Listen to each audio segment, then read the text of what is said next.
Kentucky basketball's win over Auburn was amazing, but the Wildcats are going to have to really focus up for their next opponent.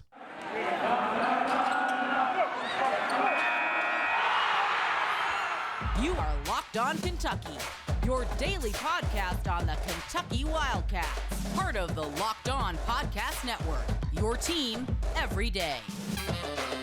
All right, what's going on, Big Blue Nation? Welcome on into Locked On Kentucky, your daily Kentucky Wildcats podcast. I'm your host, Lance Dawe, writer for various SEC-related things, but on this podcast, we take a dive into all things Kentucky athletics. On today's episode of Locked On Kentucky, we are going to be previewing the Wildcats matchup with the LSU Tigers on the road. Should be a tough game.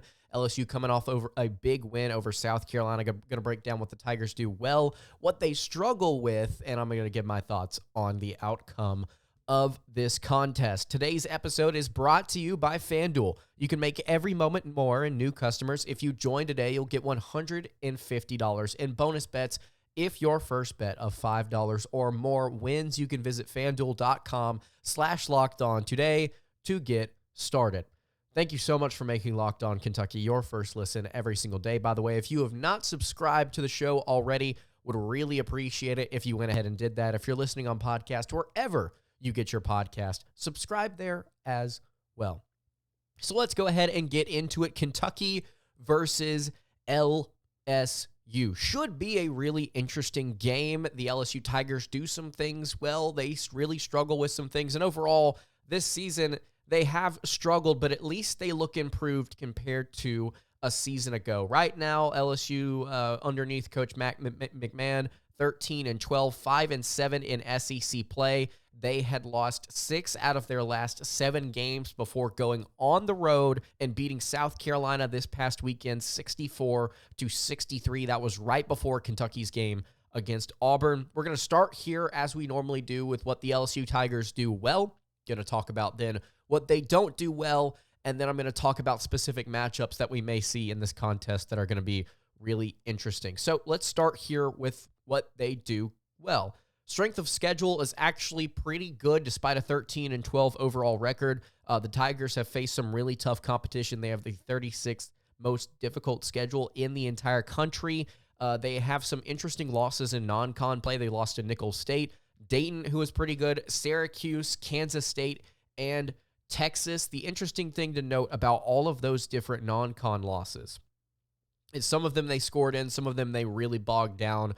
Dayton and Syracuse, to name a couple there. They scored 85 points against Texas, though. But the interesting thing about those losses is everybody but Nicholls State ranked inside the top 55 and still ranks inside the top 55 in adjusted defensive efficiency. Kentucky right now currently 82nd in adjusted defensive efficiency, a little bit outside of that mark, but the Wildcats still rising nonetheless. So they struggle at times against good defenses, but overall this offense is actually not that bad. 77.3 points per game. That's in the top half of the SEC. Something that I noted here is the Tigers are really good at shooting the three ball. They're shooting 37.4% from beyond the arc. In SEC play, they're shooting 35.8% as a team this season. That mark is top 80 nationally, and then that 37.4% is third best in the SEC. This offense as a whole is ranked 87th in adjusted offensive efficiency, but what they do with those minutes is actually quite interesting. Like I mentioned, they shoot well from three. They're pretty reliant on the charity stripe as well. They get to the foul line almost better than anybody in the country. They're top 55 there in that category. They shoot well inside the arc. They play with tempo. This is not a bad offense. They also are doing a pretty decent job at grabbing offensive rebounds. They're 130th nationally in offensive rebound percentage. Now, that's only 10th in the SEC, but relative to national standards, it's actually not that bad. This is an okay offense. It's not a great offense, especially when you look at some of the individual stats in conference play, which we will get to in a little bit.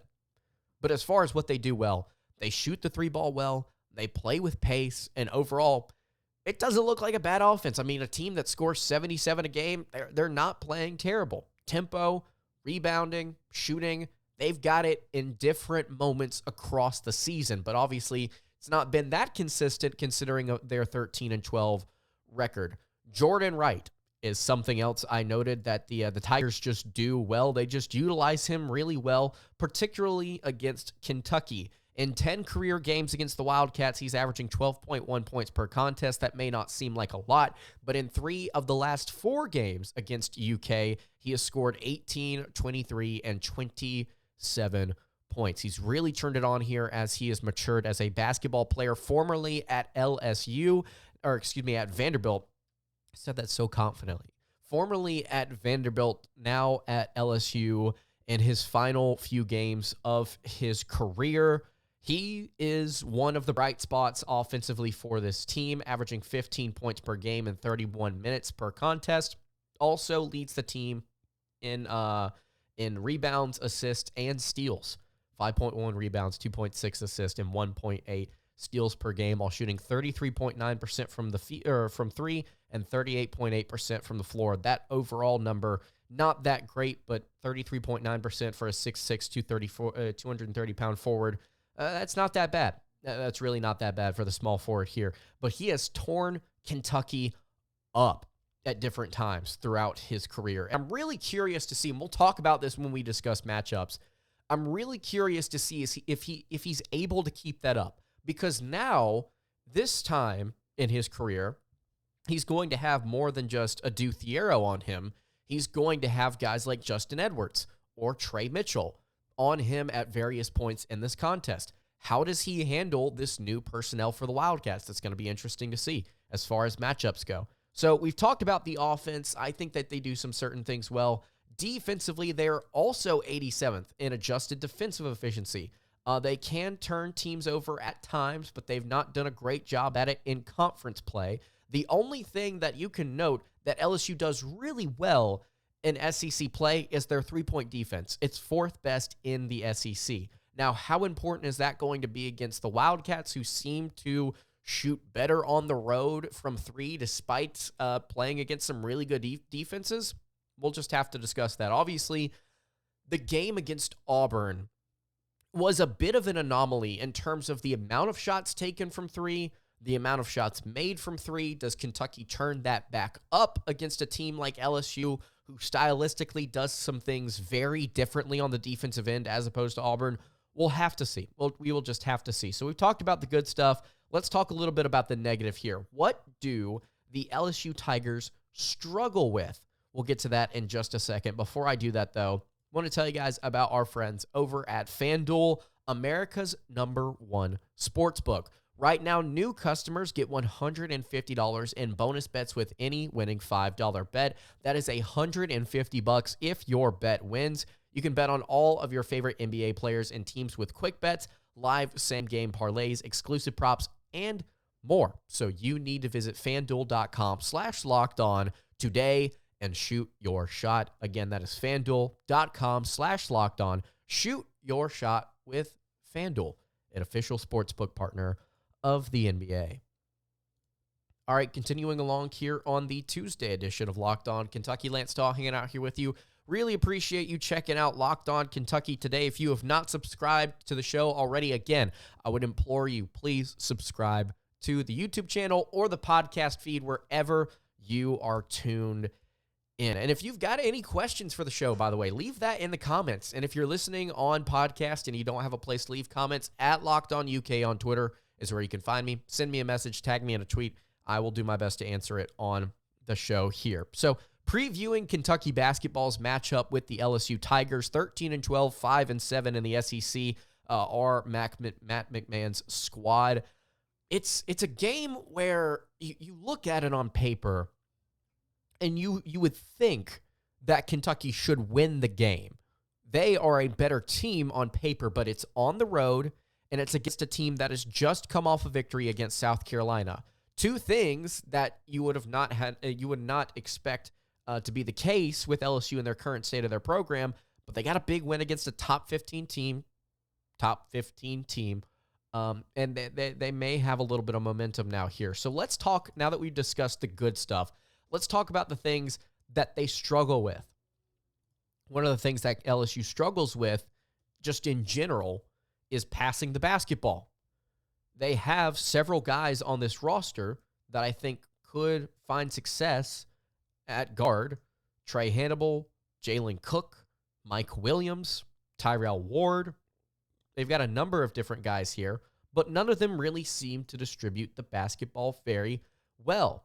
In fact, LSU is 10th in the SEC in turnover percentage. They turn the ball over quite a bit, and they are 9th in assists per field goals made, according to KenPom. So they really struggle both turning it over and then getting assists for their different guys as well. So you're seeing a lot more creation in isolation, especially from LSU's big men. If you go and look at that South Carolina game, you saw a lot of different work from various LSU players down low, just trying to force the issue with different post-ups. It was not pretty basketball. It was some more throwback basketball, honestly, that LSU and South Carolina played this past Saturday. But it's something that you may see here against the Wildcats, where LSU goes to maybe play a little bit more physical down low and really test guys like Ugonna Onyenso and say, okay, you played well against Auburn, you played well against Ole Miss, can you play well against our big man? And LSU's got a number of different guys that they can look to. They're number 22 in average height in the entire country. LSU also, despite some of their height, they struggle with interior defense. They are 10th in free throw attempts per field goals made, so they really commit a lot of fouls around the rim. They are also 9th in the SEC in 2-point field goal percentage, which is 51.7% there.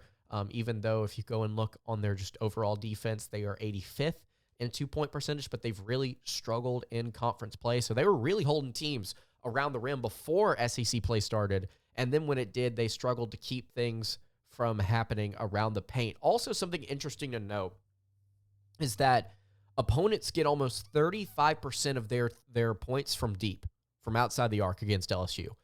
And that's almost 5% higher than the national average. And Kentucky loves the three-point shot at various points. So, again, we go back to the question that we had earlier.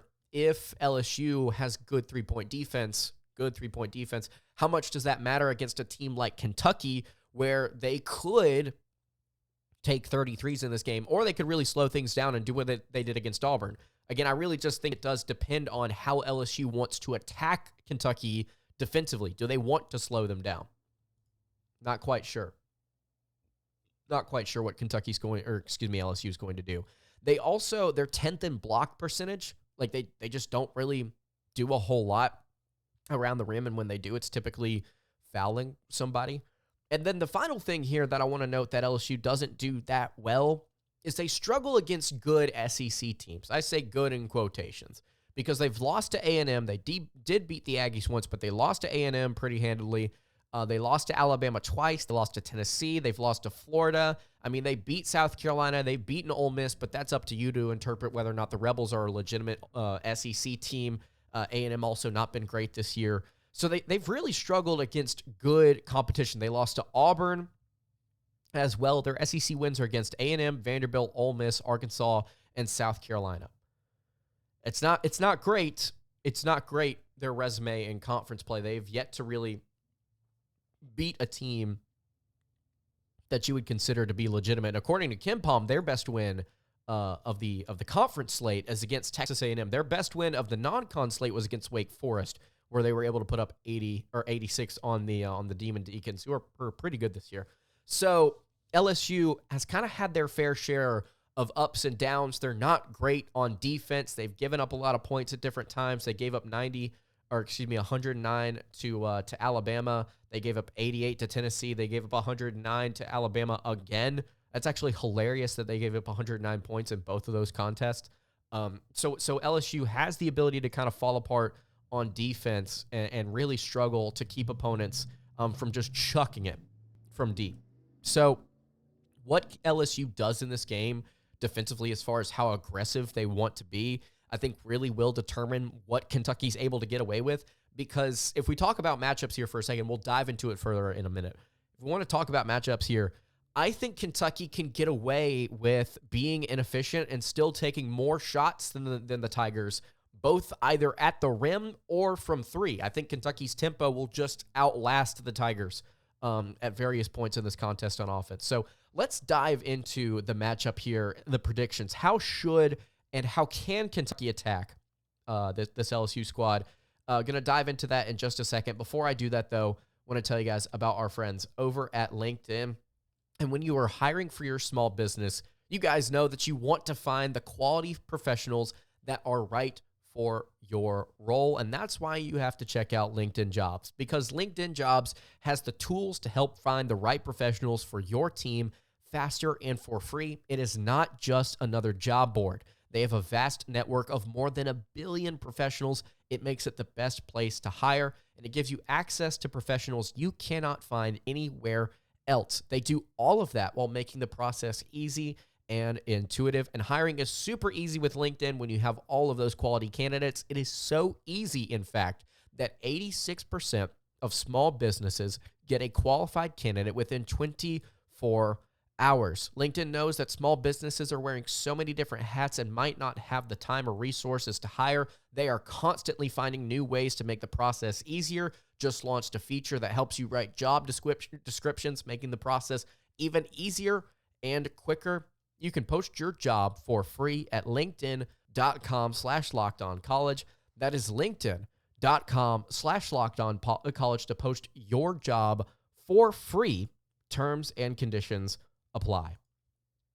All right, wrapping up the Tuesday edition of Locked On Kentucky. Lance Dawe hanging out here with you. Again, if you have not subscribed to the Locked On Kentucky YouTube channel, please go ahead and do so. And if you're listening on podcast, I would greatly appreciate it if you subscribed there as well. So we've talked about the good, we've talked about the bad. Let's discuss the predictions here for this contest. Ken Pom thinks Kentucky is going to win this game 84-80. They give Kentucky a 63% chance to go on the road and beat LSU, who is currently ranked 78th in the Ken Pom ratings. Like I mentioned, I think Kentucky can do one of two things in this game, depending on how aggressive LSU wants to be on defense. I think that they can attack with their various guards driving to the basket. Antonio Reeves, Rob Dillingham, DJ Wagner, and then Adou Thiero, who I think deserves more minutes and should play a lot in this game. Give him a chance to redeem himself against Jordan Wright defensively. They can do that. I think Kentucky can have success in the paint. If they play the physical brand of basketball that they did against Auburn, they should be able to do it at times against LSU. I think they can find success there. I think also other opponents that are similarly styled to Kentucky have found success shooting threes, just shooting enough to where they made enough to where they outscored the Tigers. Because Alabama ended up, I believe, going like 18 or 17 of 44 from deep. I mean, they were just chucking it. But, I mean, if you make 18 threes, you're probably going to win the game. It's just a guess. Aggressive finishing on rebounds, I think, is also going to be really important in this game. Ugonna Onyenso against guys like Derek Fountain, Jordan Wright, Will Baker, who's a 7-footer for LSU, who has been utilized more and more and more as this season has gone on. How is Kentucky aggressive down low? If they can get away with driving to the basket and finishing with relative consistency, I think that they could win the paint here. I think they could, if that's the way that they want to go. Or I think they also have the option to just chuck threes, man, and see if you can make LSU work with you. Matchups to watch in this one: Derek Fountain, the 6'10" forward for LSU, against Adou Thiero or Aaron Bradshaw. Fountain is physical. He's very efficient inside the arc whenever he does get his touches. Does not get a ton of shots up, but guys like Bradshaw are going to need to stay on their toes to make sure that they don't kind of let him get out of hand in this one, because I think that's an area of concern for Kentucky. Is still, okay, can they protect the rim? Because Kentucky has not done that consistently all year long. Just because they did it for 2 games straight doesn't mean they're going to do it for a third. So we'll just monitor that. Will Baker, the 7-footer, against Ugonna Onyenso. Ugonna, somebody that's going to be consistently standing around the rim and being that defensive anchor. Will Baker, at 7 feet tall, is shooting 37.5% from threes, 18 of 48. He's also pretty solid inside the arc, shooting 57% from inside the arc. Will Baker, the senior, has been utilized more and more as the season has gone on, and he's going to be the primary center for the Tigers for these final few games. How does Onyenso step out and play if Onyenso's going to play a lot of minutes in this game? I'm not sure if Trey Mitchell's available for this one, but he may be somebody better to stick on Baker. That's just my guess if he's available. Would not be thrilled with Bradshaw on him. Would not be thrilled with Ivasic on him. Wouldn't be thrilled with Ivasic on Derek Fountain either. Jalen Cook, the guard for LSU versus Dillingham. This is somebody that we've yet to mention. He's the leading scorer for this team at 15.6 points per game, but he only plays 27 minutes per contest, and that's kind of where we start to dive into some numbers here. He's not a particularly efficient shooter. He's only shooting 41% from the floor. He has played in only 13 games so far this season because he was struggling to get approved, if I'm not mistaken. He's their most dominant ball handler. He's used on over 30% of LSU's possessions, which is very high. For reference, Rob Dillingham is used on a little over 29%. So LSU is just really utilizing him and hammering him as the lead guard here. The 6-foot junior, who I believe, if I'm not mistaken, played at Tulane, before he transferred into LSU. So him against Rob Dillingham, the two most dominant ball handlers in this contest. How do they both operate? Can Dillingham or Sheppard or whoever steps in to play him defensively, can they keep him in check? Can they hold him from having a crazy efficient night, unlike his tendencies? And then the final matchup here, Jordan Wright and Tyrell Ward against Justin Edwards or Adou Thiero. Jordan Wright, probably the best scorer on this team, especially against Kentucky. Thiero is going to have himself a day, man. If he plays a lot in this one, he's going to have to step up. Just play some defense against Jordan Wright. He failed to do it last year at times. If he can be a little bit more physical, assert himself in this one, Thiero's got a chance to really prove himself and show that he's developing. Tyrell Ward is an interesting player. He only plays he plays a little under 20 minutes, but he's averaging 8 points a game. He's shooting 42% from beyond the arc. He's one of the players in this rotation that shoot really well from deep, and as you work your way down LSU's minutes per game and their points per game, you see more efficient shooters. You see players that don't take as many threes as Jordan Wright and Jalen Cook, but they hit more often, like significantly more often. Like, it's weird that the 7-foot Will Baker is shooting like 5% better, 4% better than Jalen Cook is. Tyrell Ward at 42.2%. Jalen Reed, another forward who's averaging 8 points a game, 40.7%. It's going to be fascinating to see if Kentucky can kind of hold this LSU team from going ballistic from beyond the arc, because certain teams have done that against the Wildcats. So a lot of fascinating matchups in this contest. A lot of really interesting things that Kentucky could do depending on what LSU does. And I think that it's going to be a tough game. At the end of the day, though, tough game, difficult after winning that game against Auburn. Does Kentucky win? I believe that they do, and I think it's just a little bit more than what Ken Pom predicts here. I think Kentucky wins by 6 or 7. I think it's going to be tough. I would not be shocked if Kentucky lost this game. Would not be surprised. LSU, coming off that win against South Carolina, could muddy this up, could throw this game into the 60s like they did against the Gamecocks. We may see an inefficient day from Kentucky's offense, like we did against Auburn. But I still think that the Wildcats win by 6 or 7 points. Put this one in the high 70s for me, maybe hitting the 80s, maybe. But let me know what you think in the comments below about this game. Give me your predictions and thoughts, and put a score down there as well. So that's going to do it for today's episode of Locked On Kentucky. You can follow the show on Twitter at Locked On UK. You can follow me on Twitter at @LanceDawe_, and you can follow the show over on Instagram. That is at Kentucky Podcast. Any questions, comments, concerns, leave those in the YouTube comments below. Hit me on the socials. I will see you all tomorrow for another episode of Locked On Kentucky. Have a great rest of your day, everybody, and God bless.